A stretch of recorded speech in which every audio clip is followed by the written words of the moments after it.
When it comes to First Ladies of the White House, there are many prominent examples that spring to mind. Jackie Kennedy and Eleanor Roosevelt, Michelle Obama and Hillary Clinton. Oftentimes, they are judged on much the same basis as the vice president. How well do they balance the ticket? How much more electable do they make their husband? Jackie Kennedy and Dolly Madison certainly filled this role well, becoming icons of Washington social society. And in fact, in the case of Edith Wilson, it could be argued that she filled that role of vice president even more so than Wilson's actual vice president, effectively taking over while Wilson suffered from a stroke. Abigail Adams, however, is one of the most notable of the First Ladies. Before partisan politics gained such a firm hold on electioneering, before the passage of the 12th Amendment, which altered the election of vice presidents, before even the election of the first president, Abigail Adams was serving the cause of American liberty with her husband. In her book, First Ladies of the Republic, Jean Abrams examines the establishment of the iconic role of First Ladies, particularly by taking a look at how Martha Washington, Abigail Adams, and Dolly Madison filled that role. Women like Martha Washington and Abigail Adams were able to become political actors during the American Revolution and participate in patriot networks as dutiful daughters of liberty. While here, Abrams is referring to the role these women played in supporting their families at home while the war was being fought, a role that Abigail certainly excelled at. The more tangible way in which she supported the cause of American liberty was through her relationship with her husband, John Adams. From the beginning of their marriage, Abigail kept the brilliant and principled, but sometimes vain, prickly, and erratic John grounded. Her natural serenity and optimism were a strong influence on taming his often mercurial temperament.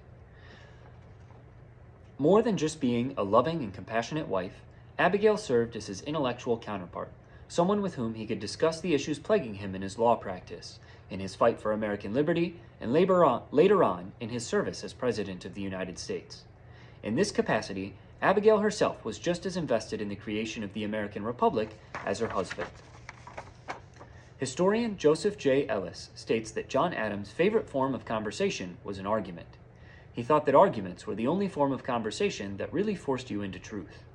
In Abigail, John had the perfect sparring partner who could always help him find that truth, truths that would go on to shape the fabric of our nation. And it wasn't just John's causes that Abigail helped to support.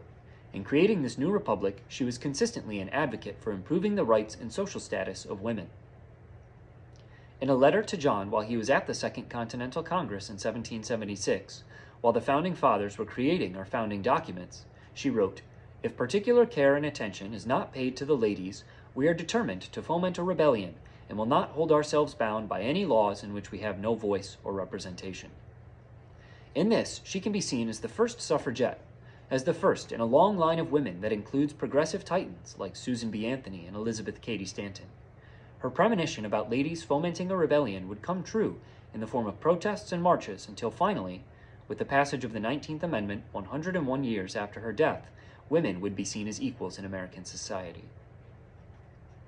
While she is often seen by many, and rightfully so, as a woman who helped shape the role of First Lady, I would argue that her more influential role was as a delegate to the Continental Congress, if not in actual fact, at least in practice through her husband. One of my colleagues summed up the legacy of Abigail Adams as this: "As much as any of the Founding Fathers, Abigail was always trying to establish just what made someone an American."